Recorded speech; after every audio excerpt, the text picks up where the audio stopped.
प्रश्न है, किसी वृक्ष के शिखर का वृक्ष के पूर्व में स्थित बिंदु ई पर उन्नयन कोण 60 डिग्री है और वृक्ष के पश्चिम में स्थित बिंदु एफ पर 30 डिग्री है। अगर बिंदु ई और एफ के बीच की दूरी 160 फीट है तो वृक्ष की ऊंचाई क्या है। देखो दिशाएं ऐसे होती हैं, ऊपर उत्तर होता है, नीचे दक्षिण होता है और इस साइड में पूर्व होता है ना, और इस साइड में पश्चिम होता है। तो वृक्ष के पूर्व में स्थित बिंदु ई पर उन्नयन कोण 60 डिग्री है। पूर्व यानी यहां से अगर ये वृक्ष ऐसे खड़ा है, ठीक है, तो इसका पूर्व में स्थित बिंदु पर, पूर्व में स्थित बिंदु ई पर इसका उन्नयन कोण कितना है, ऊपर की ओर देखने पर 60 डिग्री है, ठीक है। और वृक्ष के पश्चिम में स्थित बिंदु एफ पर जो इसका उन्नयन कोण है वो कितना है, 30 डिग्री है। ऐसे अगर बिंदु ई और एफ के बीच की दूरी 160 फीट है, इनके बीच की दूरी है वो 160 फीट दे रखी है, तो वृक्ष की ऊंचाई क्या है, ये वृक्ष की ऊंचाई बतानी है, हाइट। तो h बराबर क्या होता है, डायरेक्ट याद करने के लिए इसको अगर मैंने मान लिया कि ये जो है दूरी वो मैंने कैपिटल डी ले ली, ठीक है, तो h बराबर डी बटा cot beta plus cot alpha.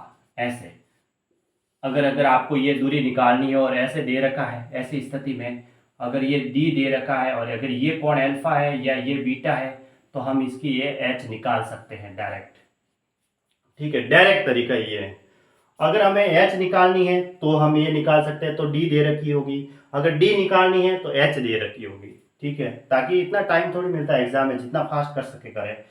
h बराबर d कितना है, 160 बटा कोट बीटा, यानी कोट बीटा को एक ले लो, इसको ले लो कॉट, या इसको यानी कि cot 60 degree plus cot 30 degree, बस ऐसे सॉल्व कर दो। 160 बटा, क्योंकि दोनों में कॉट ही लगेगा, कॉट 60 की वैल्यू कितनी होती है, 1 बटा √3 और कॉट 30 की वैल्यू √3। अब देखो √3 को √3 से गुणा किया, 3 और 1 4, और √3 ऊपर चला जाएगा, तो 160 गुणा √3 बटा 4, 4 का भाग दिया इसमें तो कितना आया, 40 √3, तो 40 √3 इसका क्या हो गया, आंसर हो गया, ठीक है। 40 √3 ऑप्शन ए सही है। तो डायरेक्ट हमें ये तरीका अप्लाई करना है, ठीक है, ऐसे नहीं तो फिर इसमें हम लंब बटा आधार लगाएंगे, फिर इसमें लंब बटा आधार लगाएंगे, फिर निकालेंगे। इससे डायरेक्ट ये याद किया, इससे दो काम एक साथ होते हैं, या तो हमें डी दे रखी है तो हम एच निकाल सकते हैं, और एच दे रखी है तो हम डी है वो पूरी दूरी कैपिटल की निकाल सकते हैं, 37 की।